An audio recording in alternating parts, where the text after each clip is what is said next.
Today you guys are in for a treat because this actually used to be my bedroom, and it is now over the years become my parents' office, that their joint office that they use together, and it's really, really cute, but it definitely needs some love. We have a couple more projects over here, and for this one I am partnering up with my friends Moshi. We'll get into their chargers and some gadgets that I'm in love with a little bit later, but for right now let's walk through how it is looking currently. The baseboards are already ripped up because my parents finally got themselves some new flooring and did the vinyl plank like I did in my closet throughout their entire house. Here's a little update of the bathroom because everybody comes at them for the tile. They were waiting to be able to redo their entire house, so I hope you guys can chill now. I think I mentioned this in their laundry closet makeover, but they are in the middle of just redoing basically every room, so I was really pumped to be able to get my hands on their office because, like I said before, I've been dying to make this over since high school. Obviously, it's not a bedroom anymore, and I'm definitely not 18, but it is their office, and they are super cute working in there together. And my dad did thrift this door for $25 and was determined to hang it up, which he did prior to this makeover getting started, but it was so cute because we were just wrapping up his garage makeover, which hopefully will be live soon, and I walked out to him starting to sand it down and prep it for the office that I was about to tackle. My dad had to basically build a door frame that could hold the weight of this door because it was solid wood, so that took a couple of days, but once that was cleared up, I came in, started to remove the old just face plates and pictures, patch the holes where needed to get ready to paint. A little tip I have for you is when you don't have to replace something, don't. The curtain rod is completely fine. It's white, minimal, I can make it work. The drapes, on the other hand, I'm gonna replace later, but just keep what you can. I'm gonna move forward with just tarping everything off, including plastic covering the flooring per my dad because he was so adamant that I could not get paint on their new flooring, which 100% I agree. I moved forward painting the entire room a silky white. I have linked it down below for you, and I also used an eggshell finish.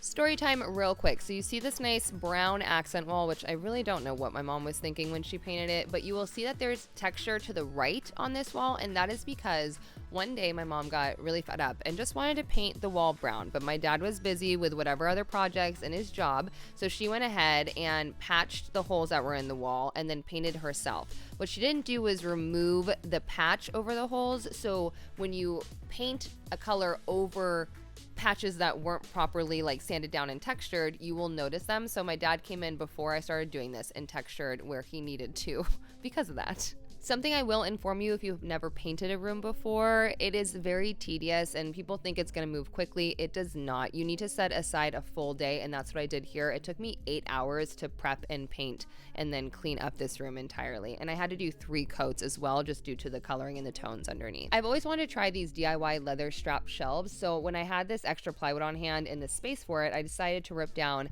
plywood to be 11 inches and then cut that to be 30 inches long. I cut down a second one, so now I have 2 shelves that are going to be 30 inches long by 11 inches deep, and a bookshelf typically averages about 12 inches, so I just made them a little bit slimmer. I went ahead and sanded those down, starting with a 60, working my way to an 80 to 120 to smooth that puppy out. Ew, that was weird, sorry. I wiped away all the sawdust and then moved forward with edge banding, which is something I have shown you before when I did the vanity mirror, but I didn't really go into depth about it because your girl kind of failed.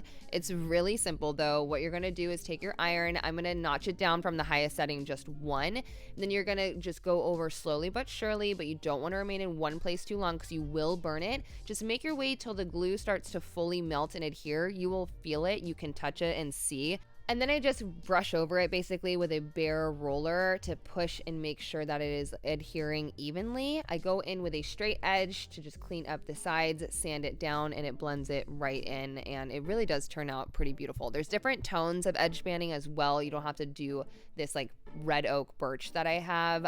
It's the only one that Home Depot had available if I'm being honest, so I just made do. If you cut the edge banding uneven, you can see right here there's a little bump in the middle. Sanding it down is really easy and you can make it smooth and straight. I finished it with a crystal clear matte finish. Let that sit before I moved on to adding the leather straps, which I was really nervous about doing actually. Just as with every video, I have linked everything down below for you, and I came across this kit over on Amazon, so I didn't collect this by any means. It was just a good way to start out. I wanted to take these leather straps and basically create something where it can fold upon itself and use a grommet, I believe is what it's called. Each strap is 36 inches. From one end, I am marking 1 inch because that's where I'm going to be folding it over onto the other side and making one hole going all the way through to add that grommet.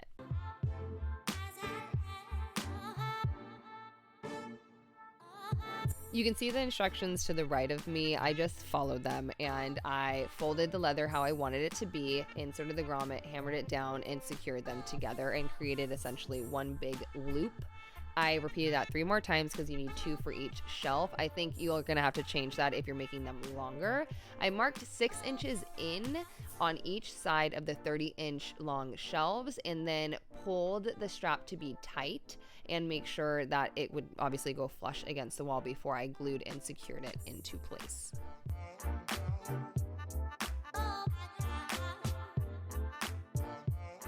I repeated that to the second strap on the other side, and then once that was fully glued and secured, I added a little bit of E6000 to the ends and clamped them in. That way I knew that the leather strap was securing the bottom and the sides. I actually caught this because I was editing early that I put a strap on backwards, so go Rachel for being efficient, but now I need to just flip that strap around and re-glue it.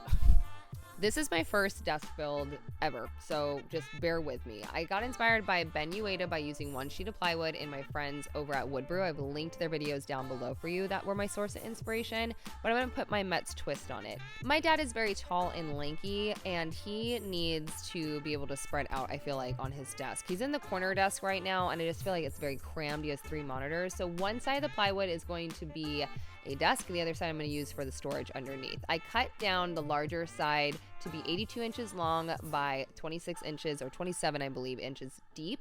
And then I jigsawed the corners that are going to be the ones where you can walk into, essentially, to be rounded, because my mom, she would, and it would hurt her hip every time. So I just wanted to protect that.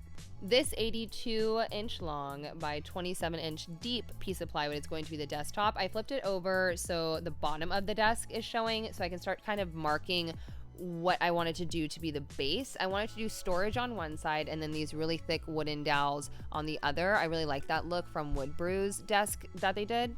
And his desk right now, I believe, is about a little bit over 28 inches tall. So I'm going to kind of just beef it up a bit and make it 30 inches tall since he is a taller human. I think it would just be better for his back and his posture. That's just a daughter decision that I'm moving forward with. All the measurements are going to be down below for this desk build that I use, but I'm cutting out 2 walls to make a cabinet and then 2 different pieces to be the base of the cabinet and a quote-unquote shelf. But I'm going to leave it open so they can put whatever type of objects and secure this all together with my pocket hole jig.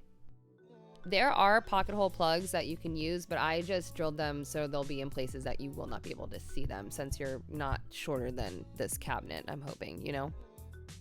Before I had really large clamps, this is how I would try to hold things together, but let me tell you, if you are going to be doing projects, just invest in some heavy-duty clamps and make it so you can get the job done right. While I spent the day DIYing and finishing up some final touches, my dad was installing the ceiling fan that I purchased for my mom. I asked her what light fixture she wanted, and she really wanted a fan. But the room is on the shorter side, so we had to find a fan that only came down from the ceiling about 13 inches. So I made do with the choices that I had available that kind of worked with the space that in vibe that she wanted. Throughout this entire process, I'm referring to my phone a ton for inspiration or builds, and Moshi is really keeping me charged up the entire time. There are 3 different products that I personally was very excited to try and got to pick out, and I'm going to dive into them in just a second. But what they are paying me, I am actually going to be donating to the various places I've been donating, and I'll link them down below for you. So thanks, Moshi. I started off by adding the eye glaze for iPhone 11 Pro in midnight green to my phone. It's military grade drop protection. It also supports wireless charging, pass-through, non-toxic, BPA, and phthalate free as well. The things that said Snap 2 are basically their Snap 2 ecosystem, and it goes flawlessly with these other two products that I have. The first one is the Snap to wall mount with wireless charger. Now this is something I am using consistently in my shop. You can also rotate it portrait or landscape, but I'm a vertical kind of scrolling girl, so that's how I keep it. It supports fast wireless charging as well, up to 10 watts, and it's effortlessly magnetic wireless charger. It comes with a sticky adhesive and everything that you see here to put it into place wherever your heart desires. And I love this because, again, I'm constantly referring to my phone, so it's nice to have it just like right at eye level where I can just turn around and get to what I need versus like holding it, picking it up, because my hands are always full of some kind of schmegger junk from stain and sawdust. This can seamlessly be used in different locations, and it doesn't have to be just on your wall. You can get the Snap 2 car mount like I have here. It's this effortless one-handed car mount with built-in wireless charger, again, all part of the Snap 2 ecosystem that they have. You have dual mounting options. You can mount them anywhere using the included car vent mount or the dash adapter. I personally am going to be mounting it on my vent because on my Jeep the window is just too close on my dash, but it's cool to have options. It also has the fast wireless charging up to 10 watts, and all of their products are backed by their 10-year global warranty. So if you guys are interested in checking out what products you see here, or if you just want to explore a bit, I've linked the products down below as well as their main website. Be sure to check them out. Starting with a 60 grit, working my way to an 80 and to a 120, I'll be sanding this nice and smooth. I am also going to be leaving it in its natural state, and yes, that sander just exploded on me. I need to get a new one. But anyways, I'll be leaving this desk in a natural state so my dad can stain or paint it how he pleases. I'm hoping they leave it its natural form and I can just add a like flat poly to it, but just because I know my parents and they are a little bit more on the particular side of things, I want to give them the freedom since they're living in this office and every day and it's not my home or my aesthetic. I sanded down the edges to be smooth with my orbital sander from an 80 to 120 grit, and then I went ahead and added my edge banding to this desk. Again, it's totally personal preference if you want to see the end grain of the plywood, but I just wanted to clean it up a bit.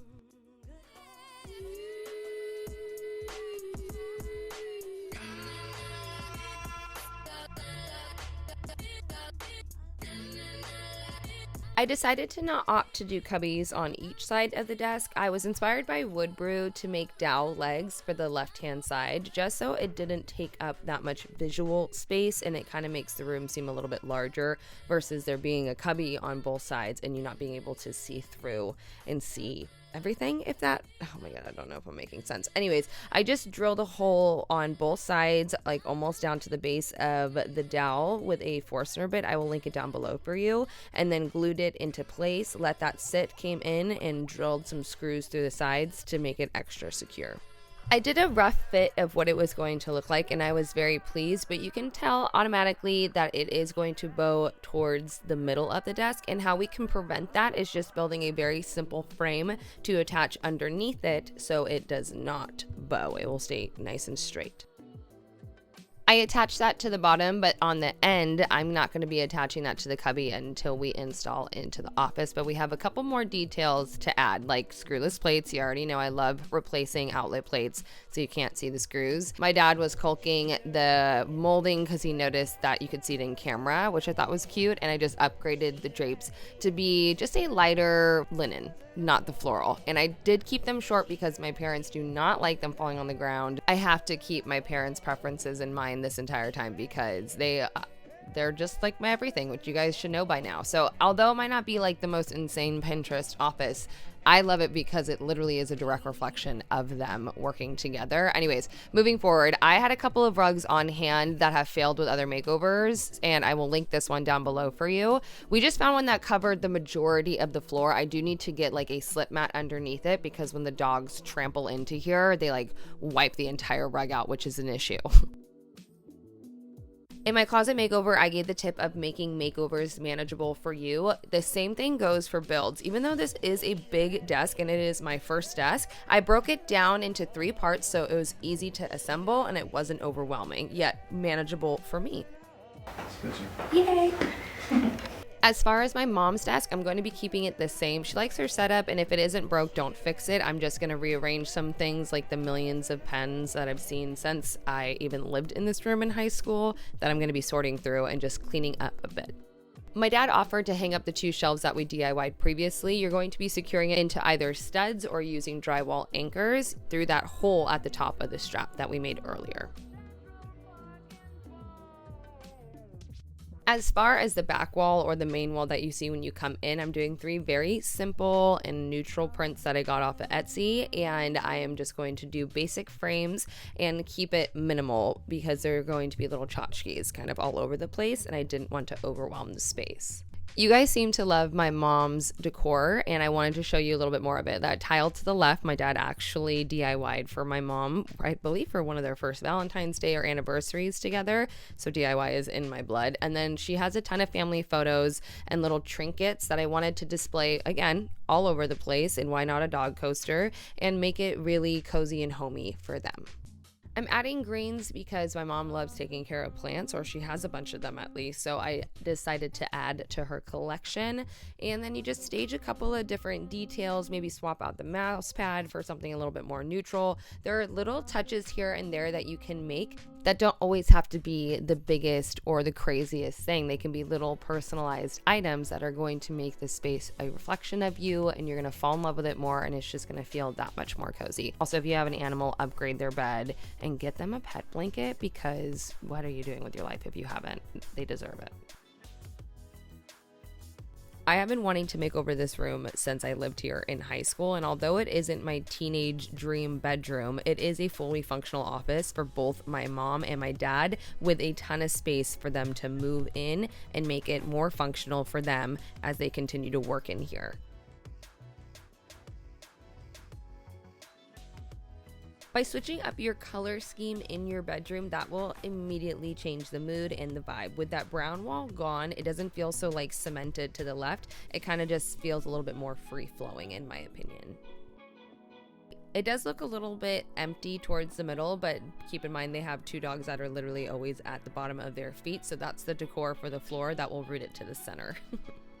Thank you so much to Moshi for partnering up for today's episode and giving me the chance to be able to give back to my parents once again. I'm having a lot of fun just diving into their space. I have another makeover that is going to go live that was filmed prior to everything going on in the world, so you will see the same prompt, but I am also going to be linking all the resources, the places that I have been donating, and proceeds from June will be going to those various places that I have been consistently donating, as well as some other links that you guys have been recommending to me. If you have places or resources that you would like to link, please leave a comment down below. All I know how to do is work, and right now I am just working on consistently donating, consistently signing petitions, having uncomfortable and informed conversations with my family, friends, and loved ones, and I'm hoping that by reminding you in each video, you are going to be doing the same, because we cannot take our foot off the gas. Thank you so much for tuning in. I am sorry if it does feel a little bit weird to be uploading content. It is awkward for me as well, but let's use what we have to be able to make the change that we can with the things available in front of us and the resources that have been shared. Again, everything is linked down below. Again, we cannot let our foot off the gas.